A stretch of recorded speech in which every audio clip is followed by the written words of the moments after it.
ठीक है, मूल अधिकार कंप्लीट हो गए थे कल, मूल अधिकार कंप्लीट हो गए थे। और जो लास्ट का अपना जो कल मूल अधिकार में अपने किए थे वो किए थे मूल अधिकारों से संबंधित विवाद। आज का जो टॉपिक है वो अपना है नीति निर्देशक तत्व। मैंने आपको 4 विवाद बताए थे कल, है ना, और मैंने आपको ये भी कहा था कि ये चारों विवाद जो है ना ये इम्पोर्टेंट है और इसमें से क्या है पेपर के अंदर प्रश्न आते हैं। तो विवाद कौन कौन से लिखाए थे उस पर थोड़ी सी एक बार चर्चा कर लो, दोबारा रिवाइज हो जाएगा आपका। कितने विवाद लिखाए थे, 3, 4 या 5? पहला लिखाया था कौन सा, शंकरी प्रसाद वाला, है ना, शंकरी प्रसाद बना पंजाब 1951। इसमें क्या निर्णय दिया था, क्या निर्णय दिया था कि संसद मूल अधिकार में परिवर्तन कर सकती है, मूल अधिकार में परिवर्तन कर सकती है, मूल अधिकार में परिवर्तन कर सकती है। फिर आपने दूसरा लिखाया था सज्जन सिंह बनाम राजस्थान सरकार 1965। इसमें भी कौन सा निर्णय आया था, इसमें निर्णय यह आया था कि संसद मूल अधिकार में परिवर्तन कर सकती है, यानी शंकरी प्रसाद के जो निर्णय है उस निर्णय को दोहराया गया। ठीक है, उसके बाद में आपने तीसरा जो किया था वो किया था गोलकनाथ वाला ना, गोलकनाथ बनाम पंजाब राज्य 1967। इसमें कितने सदस्यीय पीठ बिठाई गई थी, 11 सदस्यीय पीठ बिठाई गई थी। और इस पीठ के अंदर मुख्य न्यायाधीश कौन था,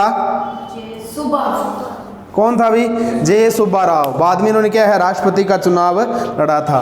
तो गोलकनाथ बाद 1967 का निर्णय क्या था कि संसद मूल अधिकार में परिवर्तन नहीं कर सकती, संसद मूल अधिकार में परिवर्तन नहीं कर सकती। और उसके बाद में जो विवाद लिखाया था सबसे इंपॉर्टेंट विवाद है केशवानंद भारती बनाम केरल राज्य 1973। केशवानंद भारती बनाम केरल राज्य विवाद 1973।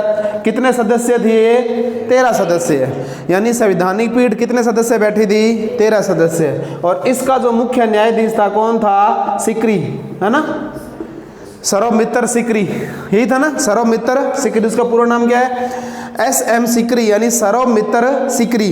इसने या इस पीठ ने क्या निर्णय दिया कि संसद मूल अधिकार सहित संविधान के किसी भी भाग में परिवर्तन कर सकती है, संसद मूल अधिकार सहित संविधान के किसी भी भाग में परिवर्तन कर सकती है, परंतु मूल ढांचे में नहीं, मूल ढांचे में नहीं। तो भारतीय संविधान में पहली बार मूल ढांचे शब्द का प्रयोग हुआ था, या आपने कहें कि न्यायालय ने पहली बार संविधान के मूल ढांचे का उल्लेख किया।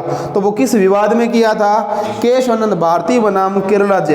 ये केशवानंद भारती एक साधु संत था केरल का, और उसके पास उसके आश्रम के पास बहुत सारी संपत्ति थी।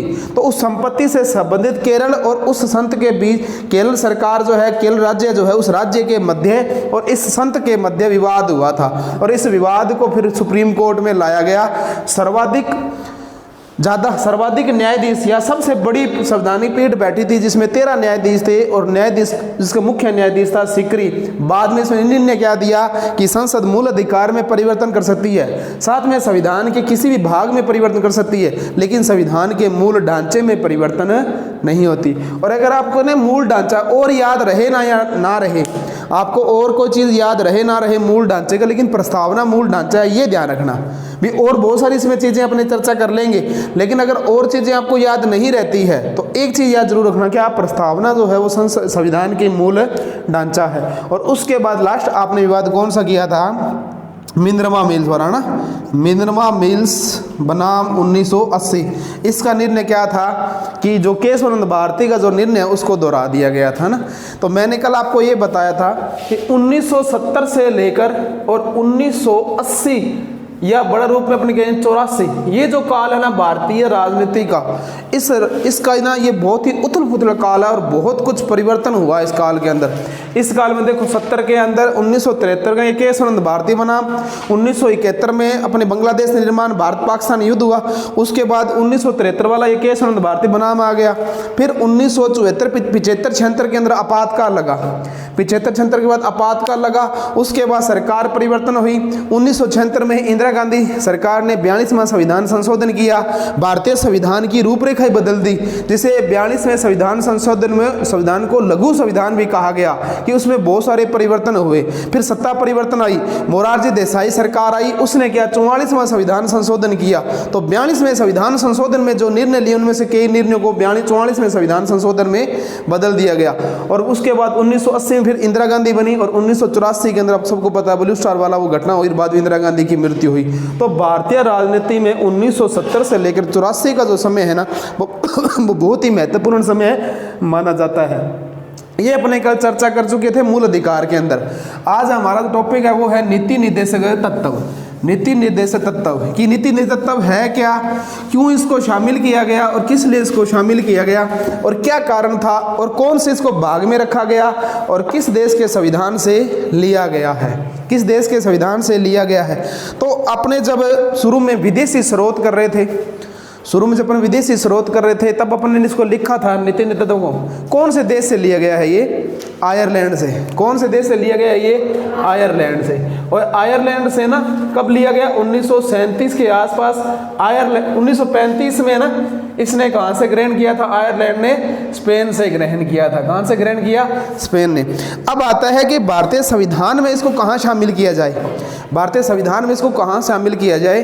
तो इसके लिए आपने एक चीज लिखी थी कि BN राव को संविधान का क्या बनाया गया था, सलाहकार बनाया गया था। संविधान का क्या बनाया गया था, सलाहकार। फिर आपने समितियां की है ना, जो कुछ समितियां लिखी थी उसमें एक आई थी मूल अधिकार समिति और अपने की थी मूल अधिकार उप समिति।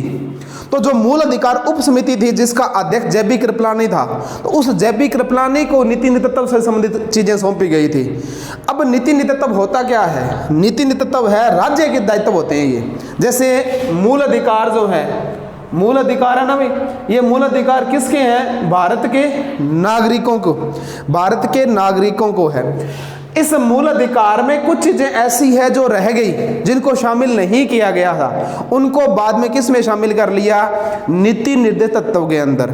नीति निर्देश तत्व राज्य सरकार की, राज्य सरकार का मतलब अब जैसे पूरा देश भारत है ना, एक राज्य है, पूरा देश भी एक राज्य है, तो सरकार की कर्तव्य बनते हैं ये कि इन कर्तव्यों का पालन करके हम राज्य के अंदर सामाजिक, आर्थिक और राजनीतिक लोकतंत्र की स्थापना करेंगे।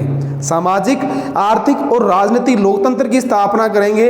तो ये जो नीति निर्देशक होते हैं ये किससे संबंधित है, ये डायरेक्ट सरकार के संबंधित है। डायरेक्ट क्या है, सरकार से संबंधित है। अब आपने जब मूल अधिकार किया था तो मूल अधिकार में अंदर आपने ये ध्यान दिया था कि ये वाद योग्य है। ये क्या है, वाद योग्य है। अर्थात जब मूल अधिकारों का हनन होता है तो आप न्यायालय में चुनौती दे सकते हो, लेकिन नीति निर्देशक क्या है, ये वाद योग्य नहीं है। अगर मान लो सरकार इसको पूरा नहीं कर रही है तो न्यायालय में चुनौती नहीं दी जाती, क्योंकि ये सरकार के कर्तव्य हैं, ये सरकार की ड्यूटी है, कर्तव्य है। लेकिन ये अधिकार है, ये तो हमारे दावे हैं कि ये तो हमें मिलने ही मिलने चाहिए, लेकिन ये मिले या ना मिले ये सरकार पर निर्भर करती है। लेकिन किसी भी देश में अगर लोकतंत्र की स्थापना करनी है और लोकतंत्र भी अच्छा जो लंबे टाइम तक चले और उस जनता का विकास, देश की जनता का विकास हो, तो इसको फॉलो करना जरूरी है। ये किसने कहा था, ये अंबेडकर ने भी कहा था। डॉक्टर BR अम्बेडकर जी ने ये कहा था कि जो देश नीति निर्देशकों को लागू नहीं करेगा उसका पतन शीघ्र हो जाएगा, उस देश का पतन क्या है, शीघ्र हो जाएगा। तो हेडिंग दीजिए नीति निर्देशक तत्व। समझ में आ गई नीति निर्देशक क्या चीज है, किसके, सरकार के ये दायित्व है। अब आता है कि इनको शामिल कहाँ किया जाए। तो JB कृपलानी ने और इन लोगों ने जब इन पे अध्ययन किया तो उन्होंने ये कहा था कि हम मूल अधिकार को भाग 3 में रख रहे हैं, मूल अधिकार को हम भाग 3 में रख रहे हैं, तो नीति निर्देशकों को भाग हम कहाँ रख देंगे, भाग 4 के अंदर। नीति निर्देशकों को हम कहाँ रख देंगे, भाग 4 के अंदर।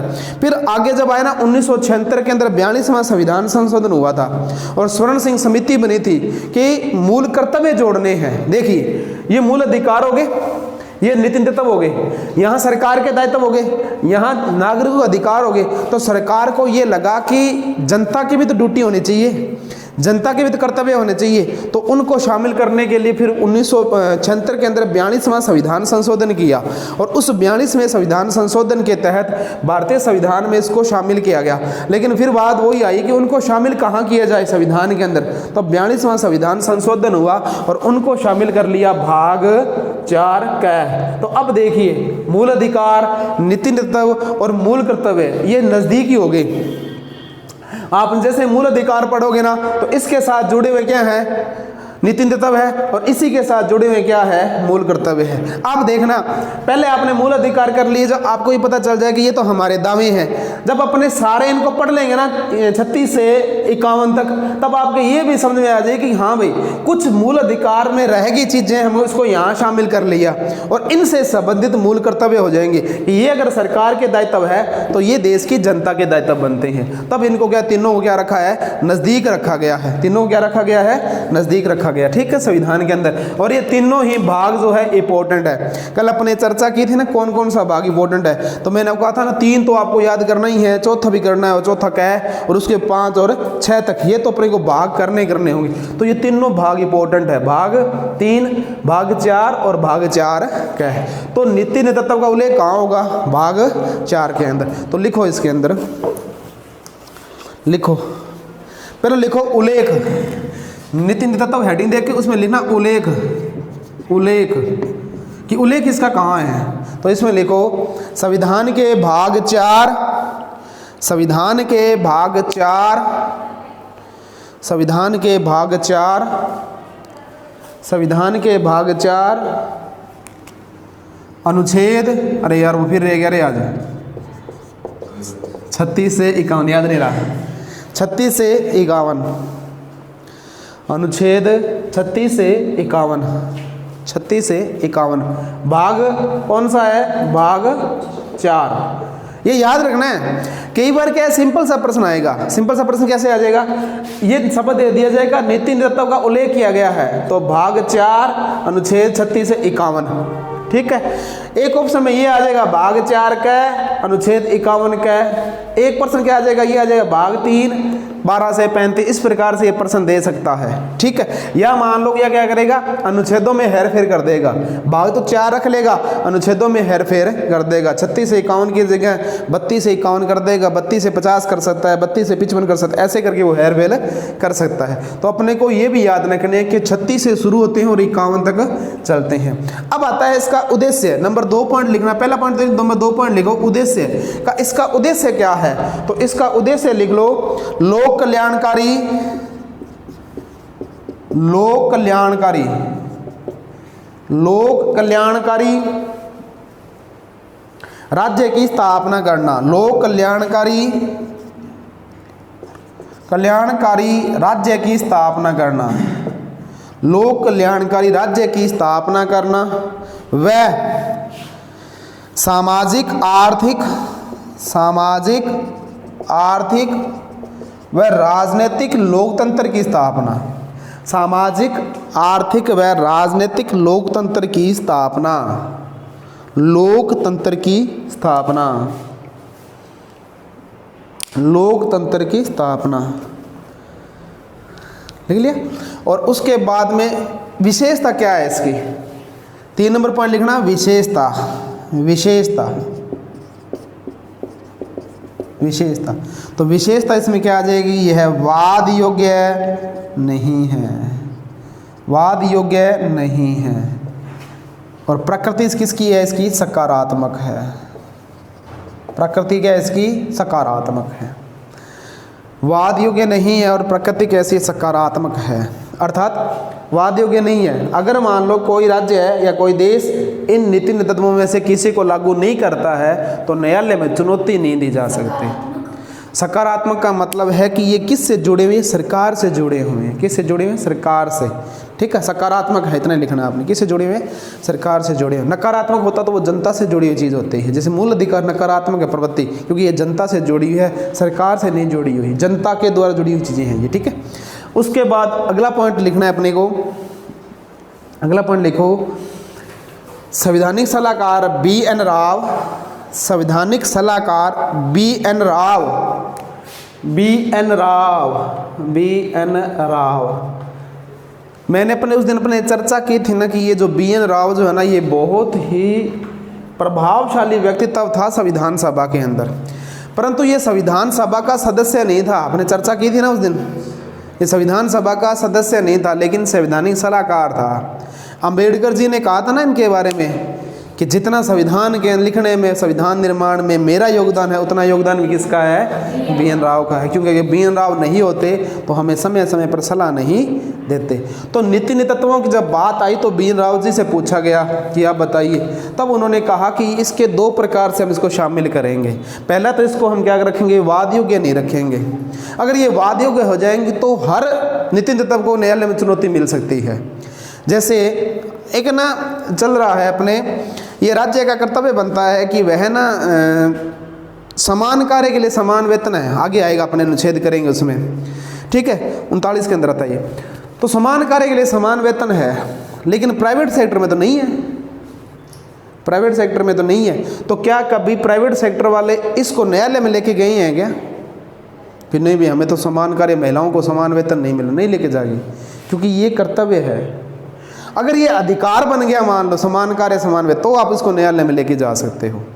लेकिन सरकार की योजना में जो आती है ना, उसमें हमेशा ये ध्यान रखा गया, क्योंकि सरकारी कर्तव्य बन जाता है ये, वो हमेशा समान कार्य के लिए समान वेतन देगा आपको।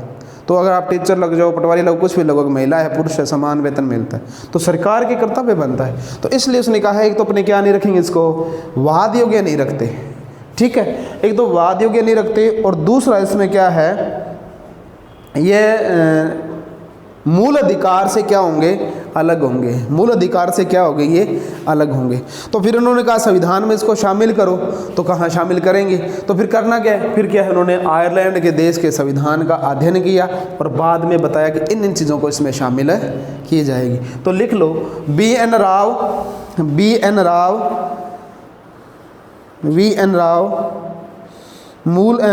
राव नीति तत्वों को 2 रूप में शामिल करना चाहते थे। नीति निर्देशक तत्वों को 2 रूप में शामिल करना चाहते थे।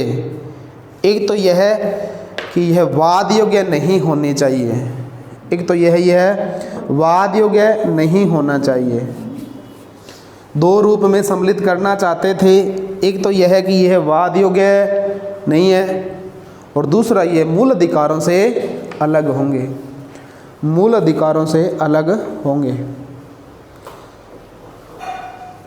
उसके बाद आता है नीति तत्व का महत्व। इनका महत्व क्या है? नीति निर्देश तत्व का महत्व क्या है? नीति निर्देश तत्व का महत्व क्या है? पहला महत्व तो ये है कि जो गांधी जी है ना, गांधी जी के विचारों के अगर आपको कहीं दर्शन करने हैं, गांधी जी के विचारों को अगर कहीं आपने दर्शन करने हैं, तो दर्शन हमें कहाँ मिलेंगे? नीति तत्व मिलेंगे। यानी ये जो नीति तत्व जो बनाए जा रहे थे ना भाई, तो गांधी जी की जो विचारधाराएं थी कि राज्य का ये कर्तव्य बनता है, देश का ये कर्तव्य बनेगा, उनको शामिल किया गया। गांधी जी हमेशा ही कहते थे कि जब देश आज़ाद हो जाएगा, हमारी खुद की सरकार आ जाएगी, हम खुद शासन करने वाले होंगे, तो हमारे बहुत सारे कर्तव्य बनते हैं जो हम जनता पर क्या है, जनता पर लागू करेंगे, वो हमारे कर्तव्य होंगे, और उससे जनता का हमने क्या करना है? विकास करना है। तो इसको ये बोल दिया, इसका महत्व ये है कि गांधी जी के दर्शन का उल्लेख है। अब आपसे मैं ये सीधा पूछ लूँ कि भारतीय संविधान के किस भाग में या किस भाग को गांधी दर्शन के नाम से जाना जाता है? तो 4 प्रश्न बनना है ना, ये घुमा के प्रश्न पूछ लेगा। वो क्या पूछेगा कि भारतीय संविधान का कौन सा भाग है जिस पर गांधी जी का स्पष्ट प्रभाव पड़ रहा है या गांधी जी के दर्शन का स्पष्ट प्रभाव पड़ रहा है? तो भाग 4। तो पहला महत्व तो यही हो गया। तो लिख दो इसके अंदर, गांधी जी के दर्शन का उल्लेख भाग 4 में है। गांधी जी के दर्शन का उल्लेख भाग 4 में है। ठीक है। अब आगे अंबेडकर जी, नंबर 2 पॉइंट लिखना। अंबेडकर जी ने क्या कहा था इनके बारे में? अंबेडकर जी ने कहा था कि जो नीति तत्व है ना, ये सामाजिक और आर्थिक घोषणा पत्र है। सामाजिक और आर्थिक क्या है, घोषणा पत्र है। तो लिख दो, अंबेडकर के अनुसार नीति निर्देशक तत्व सामाजिक और आर्थिक घोषणा पत्र है। सामाजिक और आर्थिक है क्या? अरे सामाजिक क्या चीज होती है? अपने कहते हैं सामाजिक क्या चीज होती है? सामाजिक किसको कहते हैं? सामाजिक मानव समुदाय कहाँ रहता है? परिवार में रहता है ना। और परिवार क्या है? समाज का एक अंग है। परिवार एक क्या है? समाज का अंग है। हमारा एक गांव है ना, पूरा गांव वो एक समाज है। हमारा एक गांव है ना पूरा, वो एक समाज है। हमारा शहर है ना, वो एक समाज है। अब उस समाज में हम विभिन्न जाति विभिन्न धर्म के लोग रहते हैं, लेकिन हमारा जो तालमेल है एक दूसरे के साथ है। हम बहुत सारे ऐसे निर्णय हैं जो समाज के अनुसार चलते हैं। बहुत सारे ऐसे निर्णय हैं जो अपने को समाज के अनुसार करने पड़ते हैं। नहीं करने तो बता दो। पंजाबी के अंदर एक मैंने कहावत भी सुनी है, वो पंजाबी में बोलते भी है कि खाओ मन पाउंदा, पहनो जग पाउंदा। तो कपड़े तो हमें पहनना है, लेकिन हम जग के अनुसार क्यों चलें? क्योंकि हम कहाँ रहते हैं? हम समाज में रहते हैं। हम कहाँ रहते हैं? समाज में। तो ना अरस्तु नाम का एक राजनीतिक अंदर व्यक्ति है, अरस्तु। वो क्या कहता है? वो कहता है कि मानव प्राणी जो है ना वो सामाजिक प्राणी है। मानव जो प्राणी है वो सामाजिक प्राणी है। वो समाज के बगैर नहीं रह सकता और समाज के नियमों को जरूर मानेगा। अगर वो समाज के नियमों को नहीं मानेगा, या तो वो देवता है या वो पशु है, या तो वो क्या है? पशु है, या वो क्या है? देवता है। अगर वो मानव है तो उसको समाज के नियम मानने पड़ेंगे। समाज के नियम मानने पड़ेंगे ना। और अपने मानते भी हैं, नहीं मानते तो क्या है? अपने को कई काम ऐसे हैं जो अपने करना चाहते हैं, अपनी इच्छा होती है, लेकिन समाज के डर से हम कर नहीं पाते। समाज के डर से हम कर नहीं। माँ बाप परिवार हमारा सपोर्ट कर ले, लेकिन आखिर में हमारे माँ बाप भी कहते हैं कि समाज क्या कहेगा। कहते हैं ना, ये नहीं कहते? बताओ। तो बहुत सारे ऐसे कार्य हैं जो हम समाज से बाहर जाकर नहीं कर सकते। ठीक है। अपने व्यक्तित्व का उत्थान तभी होता है जब उस समाज के घेरे के अंदर है कि हम कार्य करेंगे। अगर हम समाज से बाहर चले जाते हैं तो हम अपना उत्थान नहीं कर सकते व्यक्तिगत। और फिर क्या है कि हमारे चरित्र पर और हमारे व्यक्तिगत लांछन लाए जाते हैं, है ना। तो समाज क्या है? अब इस सामाजिक के अंदर मतलब पूरे समाज, पूरे मानव समुदाय का उत्थान करना है तो नीति तत्व सामाजिक हो गए। फिर आता है आर्थिक रूप से।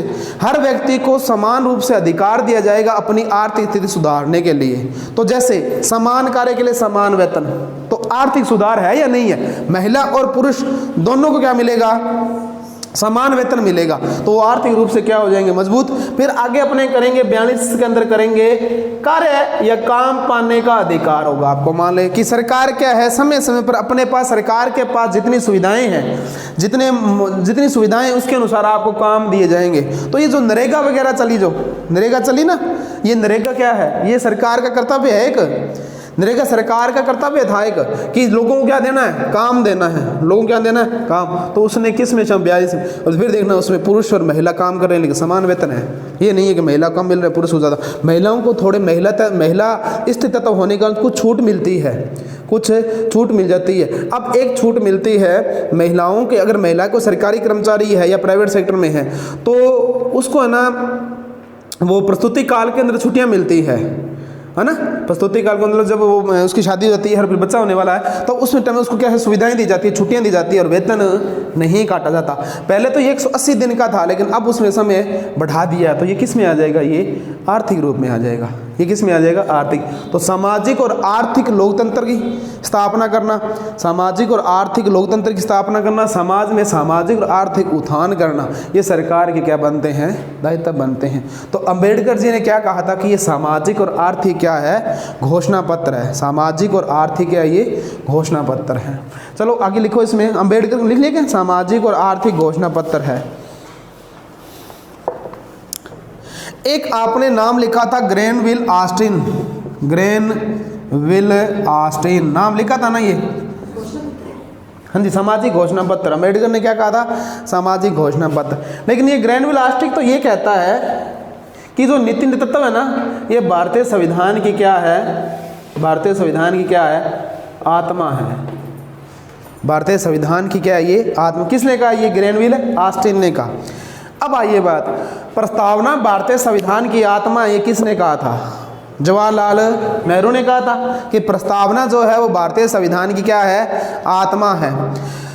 प्रस्तावना क्या है? भारतीय संविधान की आत्मा। तो ये तो कहा नेहरू ने, है ना। फिर अपने कल चर्चा की थी कि अनुच्छेद 32, जो मूल अधिकार में अनुच्छेद 32 आता है, अनुच्छेद 32 एक खोल दे एक बंद रख, एक खोल दे। अनुच्छेद 32 ये संविधान की आत्मा है, ये किसने कहा था? अनुच्छेद 32 भारतीय संविधान की आत्मा है, ये किसने कहा था? डॉक्टर अंबेडकर ने, है ना। और यहाँ ग्रेनविल ऑस्टिन किसको भारतीय संविधान की आत्मा कह रहा है? इन नीति निर्देशित तत्वों को। तो लिखिए, ग्रेनविल ऑस्टिन के अनुसार, ग्रेनविल ऑस्टिन के अनुसार, ग्रेनविल ऑस्टिन के अनुसार नीति निर्देशक तत्व संविधान की मूल आत्मा है, संविधान की मूल आत्मा है। वह सामाजिक क्रांति है, वह सामाजिक क्या है? क्रांति, सामाजिक क्रांति है। ये किसने कही ये बात? ग्रेनविल ऑस्टिन ने। तीनों चीज़ आपको याद रखनी है। प्रस्तावना संविधान की आत्मा है, अंबेडकर, ये अपने नेहरू जी हैं। अनुच्छेद 32 मूल अधिकार का अनुच्छेद 32 संविधान की आत्मा है, अंबेडकर जी ने कही है। और ग्रेनविल ऑस्टिन ने क्या बोला है कि जो नीति तत्व है वह संविधान की मूल आत्मा है या सामाजिक क्रांति है। अब आती है, कुछ लोगों ने इनकी आलोचना भी की। किसकी? नीति निर्देश तत्व की आलोचना। तो आगे हेडिंग दीजिए, नीति निर्देश तत्व की आलोचना। नीति निर्देश तत्व की आलोचना, कि किन किन लोगों ने इसकी आलोचना की है? नीति निर्देश तत्व की आलोचना। तो नंबर 1 पॉइंट लिखो इसके अंदर, आलोचना में नंबर 1 पॉइंट लिखना, नसरुद्दीन।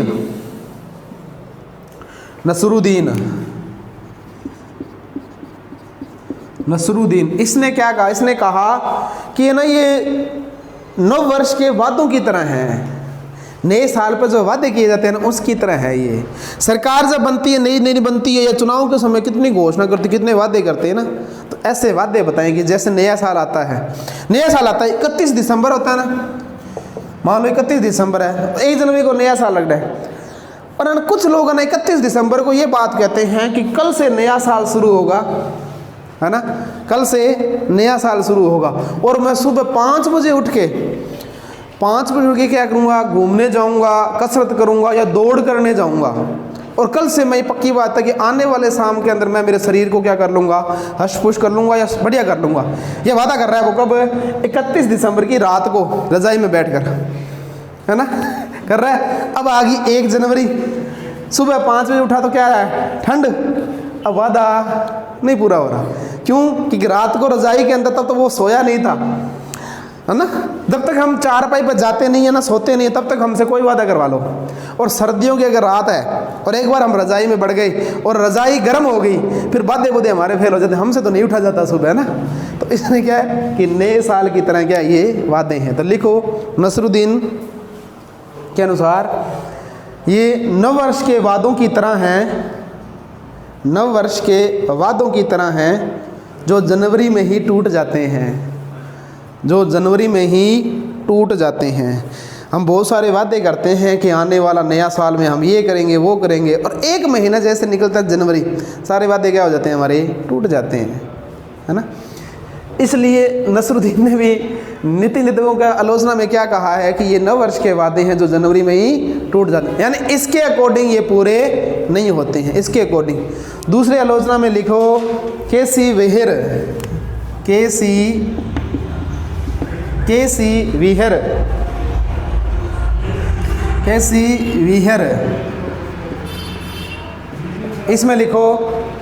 इसमें लिखो ये धार्मिक उपदेश हैं, ये धार्मिक उपदेश हैं, ये धार्मिक उपदेश हैं।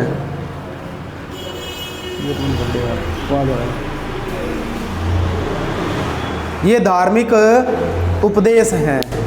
धार्मिक उपदेश का क्या मतलब है कि इसने ये कहा कि ये न केवल उपदेश है, लागू नहीं होते। किसके अनुसार? इस सीवियर के अनुसार। ये धार्मिक उपदेश है। धार्मिक उपदेश कितने अच्छे लगते हैं अपने को ना, जब हम कोई अच्छा प्रवक्ता होता है ना बोलने वाला, कोई अच्छा प्रवक्ता है बोलने वाला, तो हमें वो धार्मिक उपदेश बहुत अच्छे लगते हैं। मैंने कल बताया था ना कि हम किसी सत्संग में जाते हैं और सत्संग करने वाला जो व्यक्ति है वो अगर बहुत प्रभावशील व्यक्ति है तो अपने को ये करता है कि बस आज ही हम अपने जीवन में सब परिवर्तन कर लेंगे, है ना, भगवान का नाम लेंगे, भक्ति करेंगे, मोह माया छोड़ देंगे, है ना। एक बार एक प्रोग्राम चल रहा था और एक साधु ना बार बार ये कह रहा था कि जो माया है ना वो हमारा काल बनती है, ये मोह माया है, पैसा जो है ये मोह माया है, इसमें नहीं फंसना चाहिए। उस प्रोग्राम का वो खुद व्यक्ति 2.5 लाख रुपए लेके गया, 2 घंटे 3 घंटे का, और वो खुद लोगों को उपदेश दे रहा है क्या कि ये तो मोह माया, इसमें नहीं फंसना चाहिए ना। तो ये चीज़ है। तो के सीवियर क्या कहता है? ये धार्मिक उपदेश है, क्योंकि धार्मिक उपदेश अपने को सुनने में अच्छे लगते हैं पर उनका पूर्ण मनन नहीं कर पाते। तो ये प्रकार से ये सुनने में तो बहुत अच्छे, लेकिन जब इनको लागू करते हैं तो बहुत सारी दिक्कत आती है। सभी चीज़ों को अगर लागू करेंगे ना, सारे नित्य तत्वों को लागू करेंगे तो दिक्कत बहुत आती है। इसलिए इसने ये क्या कहा, ये धार्मिक उपदेश आलोचना के रूप में कहा गया है इसे, है ना, आलोचना के रूप में। अच्छा आप ये बताइए, आलोचना होनी जरूरी है क्या? आलोचना, किसी चीज़ की आलोचना होनी जरूरी है क्या? अगर आलोचना नहीं होती ना तो उस चीज़ का विकास नहीं होता। अगर आपकी आलोचना हो रही है ना, अगर आपकी आलोचना हो रही तो ये मान के चलना आप सही रास्ते पे जा रहे हो, और अगर आपकी आलोचना नहीं हुई है, चारों तरफ प्रशंसा ही प्रशंसा हो रही है, तो समझ लेना आप गहरे खड्डे में गिरने वाले हो। आपका काल नज़दीक है, गहरे खड्डे में गिरोगे। और अगर आपकी बहुत सारी आलोचना हो रही है तो ये समझ लो कि आप प्रगति के रास्ते पे चल रहे हो। और एक उस मित्र को कभी मत छोड़ना जो आपकी आलोचना करता है, आपके साथ रह रहा है और आपकी आलोचना कर रहा है समय समय पर, उसका साथ कभी मत छोड़ देना। हालांकि वो अपने को सबसे बेकार लगेगा और सबसे अच्छा कौन लगता है? जो अपने को बिगाड़ेगा। माँ बाप भी कहते हैं, लड़कियों कहते हैं तू फलानी छोरी से नारे कर, कहते हैं ना, और उसको बोलेंगे जो अपने को सबसे ज़्यादा अच्छी लगती है। लड़कों को ये बोलेंगे कि तुम उस लड़के के साथ मत रहना, और वो लड़का अपने को सबसे अच्छा लगता है, क्योंकि माँ बाप को पता चल जाता है कि ये दोनों रहेंगे साथ में तो ये क्या है, गलत रास्ते पे जाएंगे।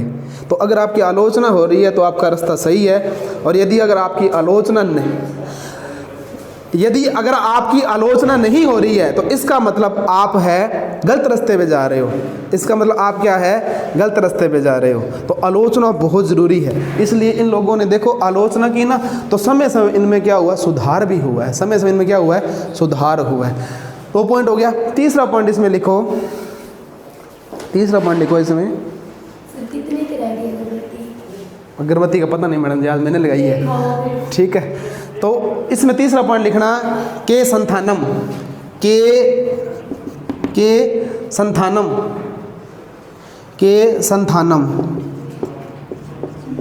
संथानम। इसमें लिखो, के संथानम में लिखो नीति निर्देशक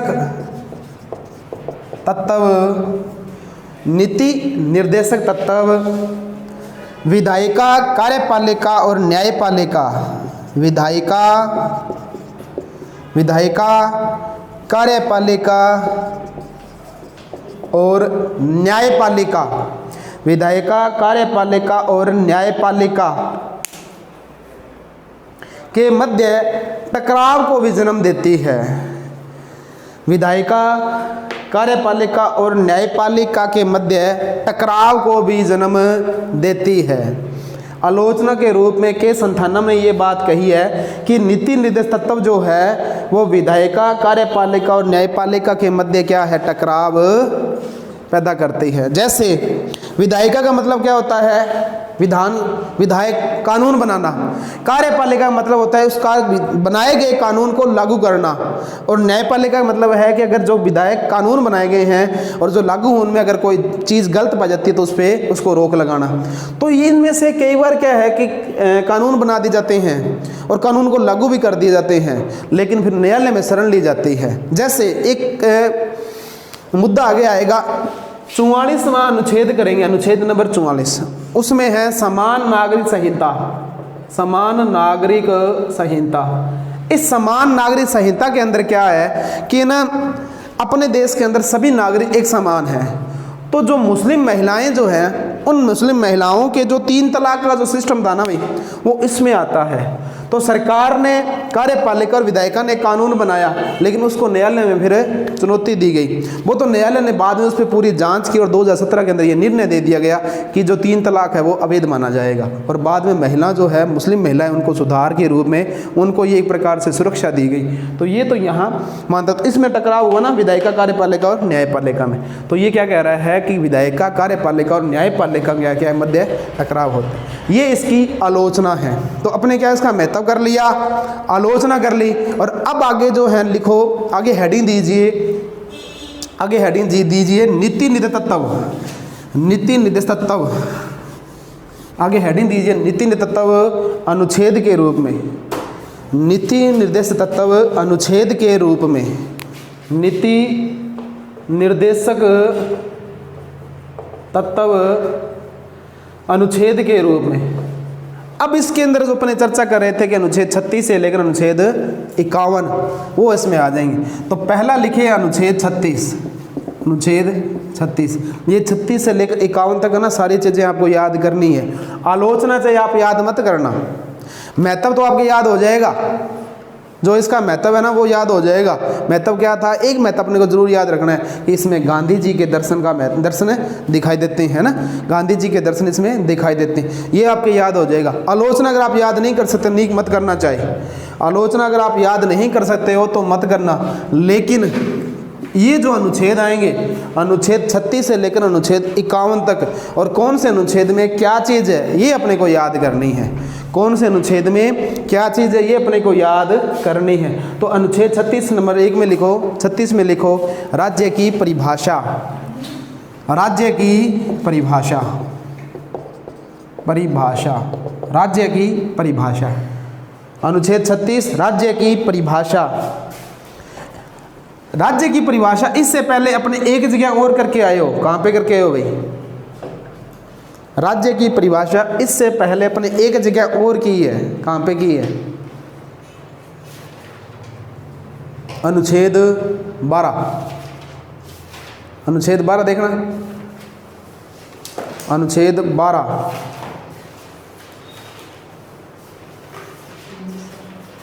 उसमें यही लाइन लिखा है नहीं, अनुच्छेद 12 में राज्य की परिभाषा, राज्य की परिभाषा। तो भारतीय संविधान के 2 अनुच्छेद आएंगे जिसमें राज्य की परिभाषा का उल्लेख दिया हुआ है। कौन सा आएगा? एक तो आएगा अनुच्छेद 12 और एक आएगा अनुच्छेद 36। सिंपल सा प्रश्न आ सकता है, अनुच्छेद 12 में क्या है? अनुच्छेद 12 के अंदर क्या है? राज्य की परिभाषा। अनुच्छेद 36 में क्या है? राज्य की परिभाषा। यह प्रश्न क्या आ जाएगा? राज्य की परिभाषा का संविधान में उल्लेख किया गया है। अनुच्छेद नीचे दे दिया जाएगा 12, 35, 22 या 20। एक तो ये प्रश्न आ सकता है। यह प्रश्न क्या आ सकता है? राज्य की परिभाषा का संविधान में उल्लेख है, तो इस 12 की जगह क्या आ जाएगा? 36 आ जाएगा, है ना? ऐसे प्रश्न आते हैं, गलत नहीं होने चाहिए ये प्रश्न, लेकिन होंगे। कन्फर्म है? क्यों होंगे? क्यों कन्फर्म है? क्योंकि हमने अभी तक इसको ढंग से पढ़ा नहीं है। कल या परसों करवाई चीज़ आज आपके याद नहीं है, तो सोचो आज से 10 दिन पहले कराई चीज़ याद है क्या? नहीं है, नहीं है ना? स्वीकार कर लो नहीं है, ठीक है। क्यों नहीं है? क्योंकि हम इसको सही तरीके से पढ़ नहीं पा रहे हैं।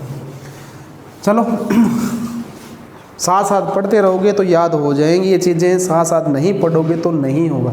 वजन इकट्ठा कर लोगे और फिर आप सोचोगे अभी इकट्ठा पढ़ लेंगे तो नहीं पढ़ पाओगे। जितना रोज़ करवाया जा रहा है घर पे जाके 2 या 3 बार पढ़ लोगे ना तो आपके दिमाग में ये चीज़ें आने लग जाएंगी, ठीक है। उसके बाद लिखो अनुच्छेद 37, अनुच्छेद 37 यानी बहुत ही सरल तरीके से लिखा रहा हूँ मैं, ये बहुत ही सरल तरीके से बता रहा हूँ आप, ताकि आपके क्या ये जैसे ही 2 बार पढ़ो याद हो। अब इसको ना, इसकी लैंग्वेज बहुत टफ है, किताबों में बहुत टफ दी है अनुच्छेद 37 की, लेकिन मैं आपको यहाँ एक ही चीज़ लिखा रहा हूँ, नीति निर्देश तत्वों को लागू करना।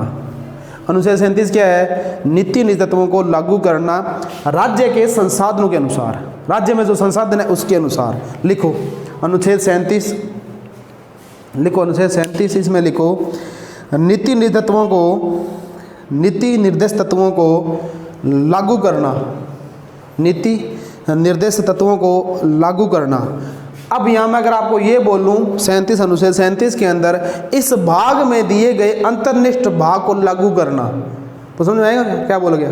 इस भाग में दिए गए अंतर्निष्ठ भाग को लागू करना, अर्थात भाग 4 में दिए गए जो विषय हैं अंतर्निष्ठ जो है उनको लागू करना। तो अपने यहाँ सरल शॉर्ट में लिख लें या सरल भाषा में क्या लिखेंगे? नीति निर्देशों को लागू करना।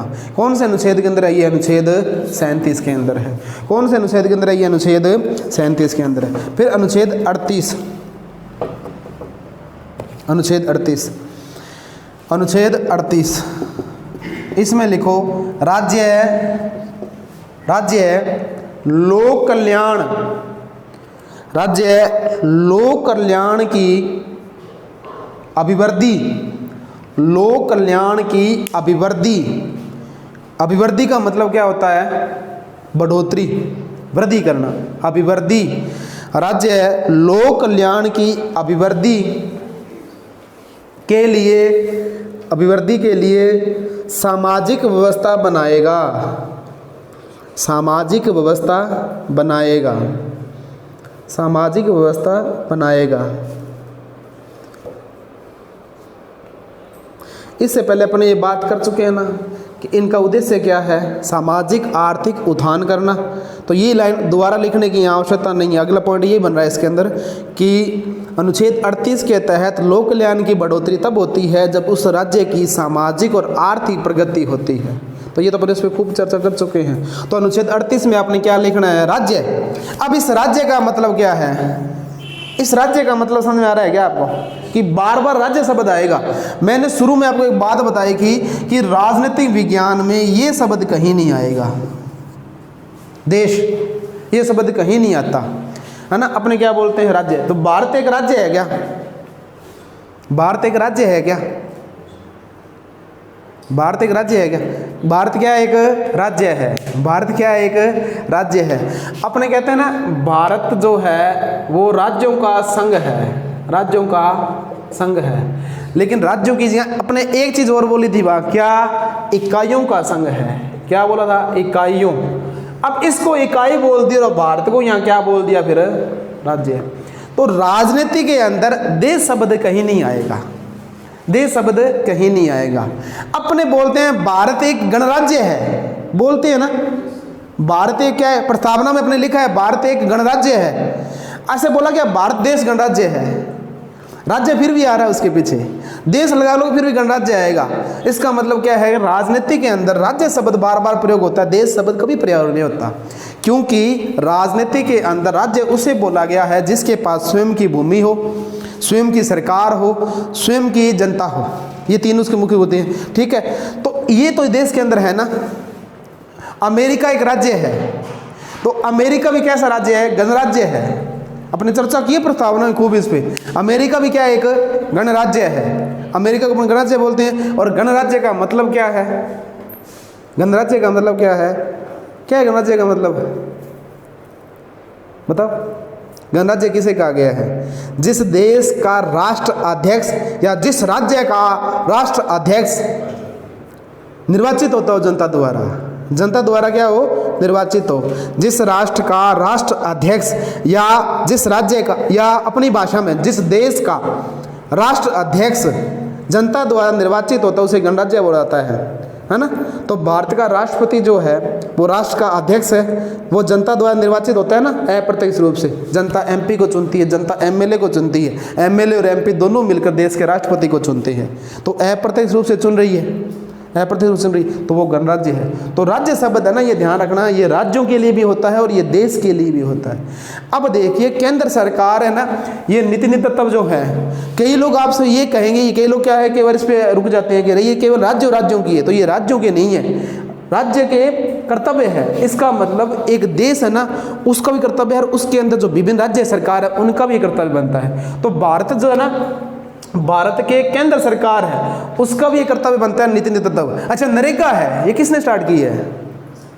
नरेगा किसने शुरू की? नरेगा सुना, पता है नरेगा किसने शुरू की है? कि नरेगा शुरुआत करने वाला कौन है? नरेगा शुरुआत किसने की है? केंद्र ने की है। और नरेगा क्या चीज बताइए मैंने आपको? नीति तत्व है, नीति नेतृत्व है ना, शुरुआत किसने की थी? शुरुआत में इसके केंद्र ने की थी और बाद में इसको अपनाया किसने? राज्यों के अंदर। तो केंद्र तो राज्य हो गया ना, वो भी एक राज्य हो गया। तो राजनीतिक के रूप के अंदर क्या है, कभी देश का प्रयोग नहीं होता है।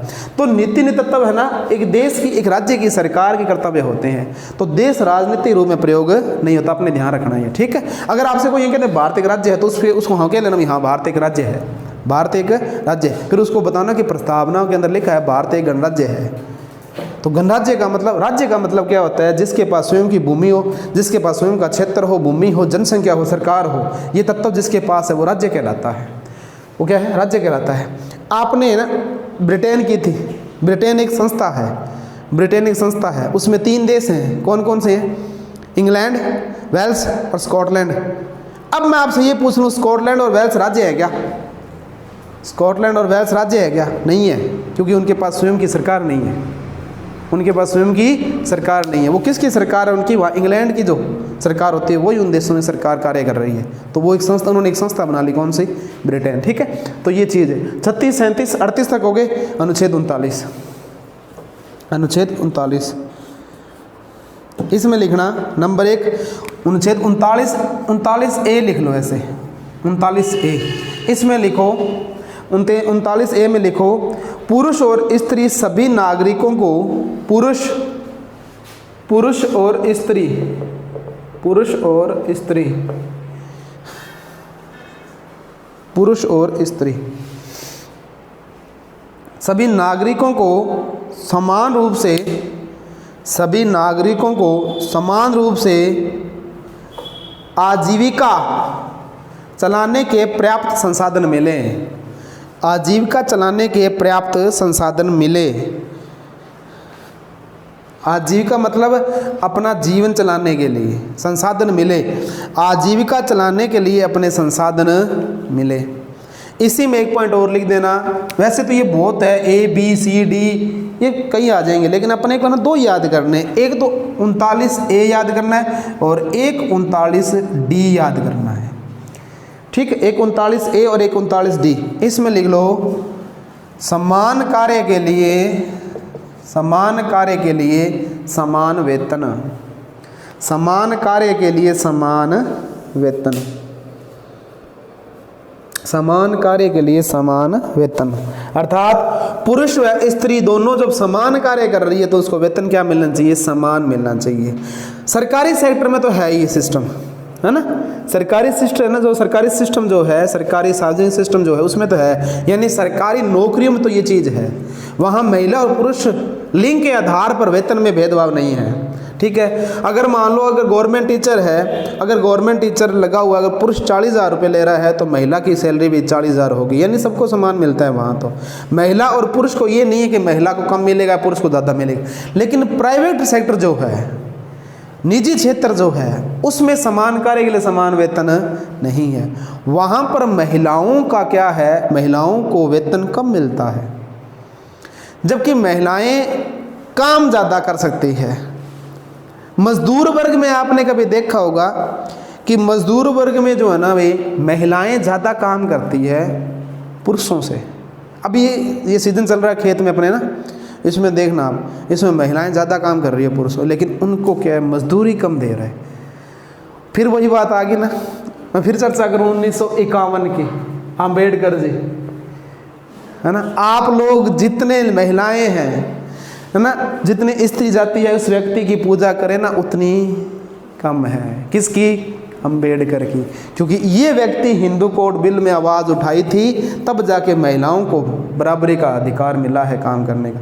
लेकिन समाज आज भी महिलाओं को काम कम आंकता है कि महिलाएं काम कम करती हैं, उनकी मजदूरी कम होती है। सरकार तो नहीं आंकती ये चीज़ें, सरकार तो सबके लिए, दोनों के लिए समान है, समान कार्य समान वेतन। लेकिन प्राइवेट सेक्टर में है जहाँ मजदूरी क्या महिलाओं को कम मिलती है। अपने घरों में जब मिस्त्री वगैरह लगते हैं तो अगर पुरुष 350 रुपये मजदूर है तो महिला को 300 रुपये मजदूरी दी जाती है।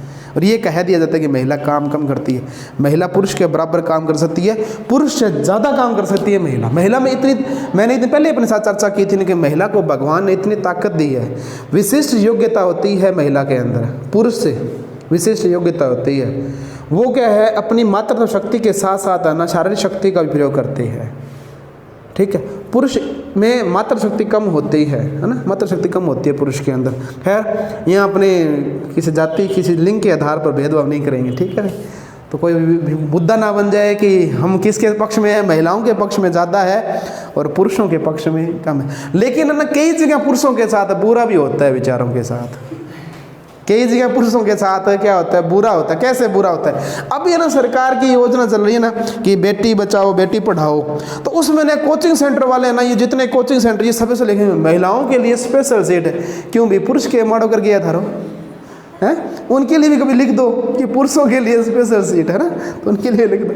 चलो आगे चलते हैं। अनुच्छेद 39 कंप्लीट हो गया। अनुच्छेद 40, अनुच्छेद 40, अनुच्छेद 40। अब आएंगे यहाँ, इंटरेस्ट कहानी आएगी यहाँ 40 के अंदर। क्या? ग्राम पंचायतों का गठन है, ग्राम पंचायतों का गठन। अनुच्छेद 40 क्या कहता है? नितिन दत्त है ग्राम पंचायतों का गठन है। अब आ जाइए, सरकार ने क्या किया, जब स्थानीय स्वशासन लागू किया तो महिलाओं के लिए 1/3 आरक्षण कर दिया इन पंचायतों के अंदर, और बाद में राज्य सरकार या विभिन्न राज्यों के अंदर क्या इसको बढ़ाकर कितना कर दिया? 50 कर दिया। कितना कर दिया? 50। यानी आज के टाइम में अपने बात करें तो पंचायती राज में राजस्थान में 50% आरक्षण है महिलाओं को, ठीक है। अब महिलाएं सरपंच बन गई, लेकिन सरपंची नहीं करती। सरपंची कौन करता है? उसका पति करता है, उसका बेटा करता है, भाई करता है। अगर वो मान लो कोई लेडीज है, उसका हस्बैंड नहीं है, तो अगर चुनाव में तो उसका भाई या परिवार में जो वो सरपंची करता है। सरपंच है कौन? महिला है, लेकिन सरपंची पुरुष कर रहा है। पता क्या होता है कि उसको तो कुछ आता ही नहीं है, उसको तो कुछ आता पता नहीं है। पढ़ी लिखी है ना, मैं महिला पढ़ी लिखी है तो भी वो उसको कुछ आता नहीं है। हालांकि ठीक है, जो लड़कियां पढ़ी लिखी अगर सरपंच वगैरह बन जाती है, पार्षद वगैरह बन जाती है या मेंबर बन जाती है, तो वो अपने अधिकारों को जानती है, तो वो आगे आ रही है समाज के अंदर। लेकिन ज़्यादातर गाँव के अंदर क्या है कि ये सरपंची वगैरह महिलाओं को बना दिया, लेकिन सरपंची कर सी कौन? उनके घर वाले जो आदमी होते हैं वो कब तो कौन है नहीं साइन करवाने के लिए। साइन कई की तो है ना, इतने मतलब कि रूढ़िवादी परिवार बैठा है आज भी गाँव के अंदर कई जगह। तो अगर मान लो सरपंच कोई महिला बन गई ना, उसको बेचारी को यहाँ तक वो घूंघट है ना, अब उससे साइन करवाना पड़ता है, ये चक्कर का साइन करती है ना। तो मतलब सरपंच बन गई, समाज का प्रतिनिधि करा, लेकिन रूढ़िवादी से नहीं हटी अभी तक। यानी समाज के अंदर वो विचारधारा कैसी बड़ी रूढ़िवादी, उसको ना पुरुषों के बीच में नहीं आ जाता है ना, अंदर बैठे अल्लाह बंदे मैं साइन करा के दूँगा, ऐसा होता है ना, कई बार ऐसा होता है। तो मीटिंग में तो जाना ही पड़ता है। कहाँ जाती है? जाती है मीटिंग में, उसका हस्बैंड या उसके परिवार के साथ जाएंगे, वो ऐसे ही वो घूंघट निकाल के बैठी रहती है। मान लो अगर जैसे मान लो पंचायत के अंदर क्या चल रहा है कि ये पंचायत में उनकी मीटिंग हो रही है, कई महिलाएं जो पढ़ी लिखी है वो तो अपने अधिकारों को जान गई, तो वो तो उनको समाज में बराबर आ गई। अब बेचारी कोई अनपढ़ महिला बनी हुई है ना, और जो रूढ़िवादी समाज से बनी हुई है, मान रूढ़िवादी समाज में, तो वो देखना आपको ना अखबार में टीवी के अंदर मिल जाएगा, 5-7 महिलाएं बैठी है, 2-3 तुम्हारे ने घूंघट काटनी बैठी हो सी पुडू मोटो घूंघट हो सी, है ना। एक फोटो चल रही थी, वो काफ़ी मजाक बना था उसके ऊपर। एक ना कोई लड़के की शादी है, उसके पीछे 3 महिलाएं खड़ी है, तीनों महिलाएं फोटो मतलब फोटो खिंचवा रही है, और यहाँ तक उसने घूंघट है। क्या फ़ायदा उस फोटो का, है ना? फायदा है क्या उस फोटो का? मतलब पीछे इतना तक घूंघट नहीं कर रहा, फायदा है क्या उसे? लेकिन क्या है, ये रूढ़िवादी समाज के अंदर आज भी ये चीज़ चल रही है। इससे हमें बाहर निकलना होगा। जब हमें प्रतिनिधि दिया गया है महिलाओं को उत्थान आगे लाया जा रहा है, तो उनको यह अधिकार दिया गया है कि वो समाज में अपने जो उनको पद मिला है उस पद के अकॉर्डिंग वो कार्य करें, ठीक है। तो ये देश के अंदर सिस्टम धीरे धीरे सुधर रहा है। तो अनुच्छेद 40 क्या है? ग्राम पंचायत का गठन। अब इसमें गांधी जी का दर्शन दिखता है प्रत्यक्ष रूप से। किसमें? अनुच्छेद 40 में।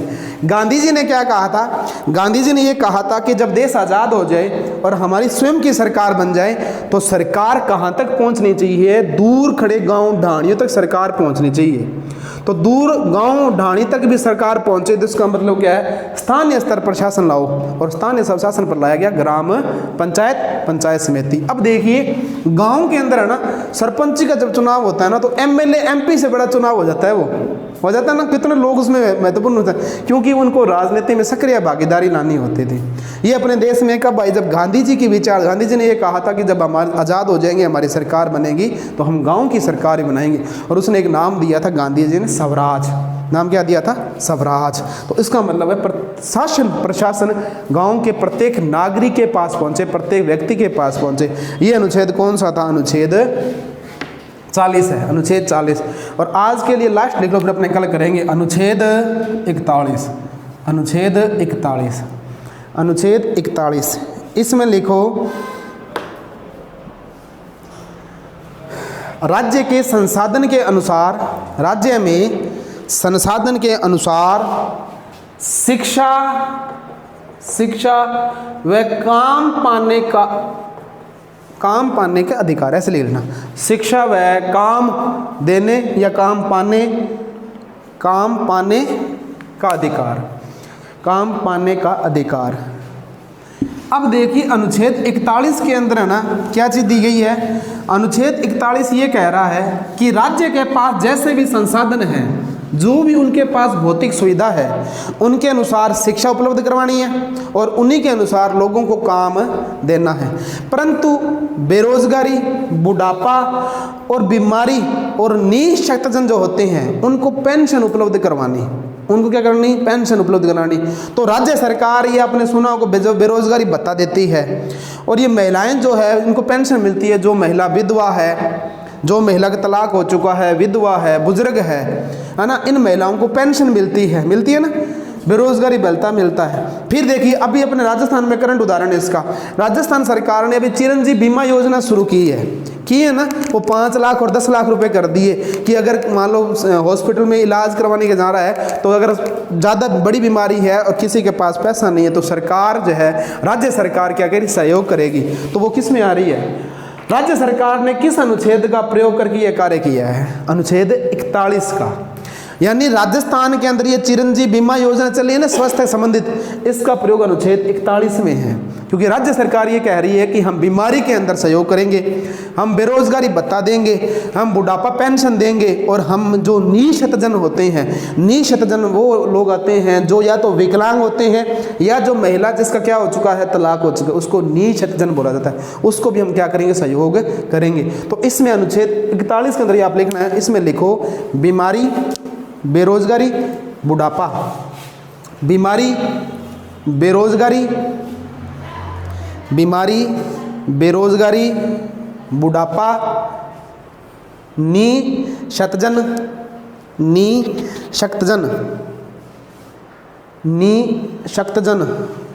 को लोक सहायता, निःशक्तजन को लोक सहायता, ब्रैकेट में लिख दो बीमा व पेंशन, ब्रैकेट में लिख दो बीमा व पेंशन और स्कॉलरशिप, बीमा, पेंशन और स्कॉलरशिप। ये स्कॉलरशिप मिलती है ना बच्चों को, स्कॉलरशिप मिलती है, कई रूप में मिलती है। जैसे मैं आपको बताऊं, मैंने स्कॉलरशिप ली थी जब मैं बीए में था तब, और मैं जब बीएड की थी तब, जब मैंने बीएड की थी तो मेरे को स्कॉलरशिप मिली थी। आपको यकीन नहीं होगा, उस समय हमारी बीएड की फीस होती थी शायद 23,000 रुपये होती थी उस समय, ठीक है, 23,000 रुपये।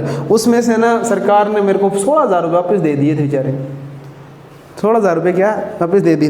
और जो SC ST होते हैं उनको थोड़ा ज़्यादा मिल जाता है, 18-19,000 रुपये मिल जाते हैं। तो ये स्कॉलरशिप होती है, गरीब परिवार के बच्चों को सहायता करना, SC ST बच्चों को सहायता करना, बेरोजगारी भत्ता देना। अभी स्कॉलरशिप चल रही है, एक स्कॉलरशिप के 2-3 रूप चल रहे हैं। एक गरीबों को जो श्रम जो कार्ड बना उनको स्कॉलरशिप मिल रही है, एक जिन बच्चों के अंक ज़्यादा आते हैं, नंबर ज़्यादा आते हैं, उनको भी स्कॉलरशिप मिल रही है। एक अभी सरकार की एक योजना चल रही है, कौन सी, अनुप्रति योजना। ये जो बड़े बड़े कोचिंग सेंटर हैं उनमें बच्चे जो पढ़ना चाहते हैं ना, गरीब बच्चे जो होते हैं, SC ST OBC के बच्चे हैं, उनको क्या है, छात्रवृत्ति दी जाती है। तो ये भी प्रयोग कहाँ किया गया, अनुच्छेद 41 के अंदर। अर्थात सरकार बीमा करती है, सरकार पेंशन दे रही है, सरकार बेरोजगारी भत्ता दे रही है और सरकार स्कॉलरशिप दे रही है। तो किस अनुच्छेद के तहत दे रही है अपने को, अनुच्छेद 41।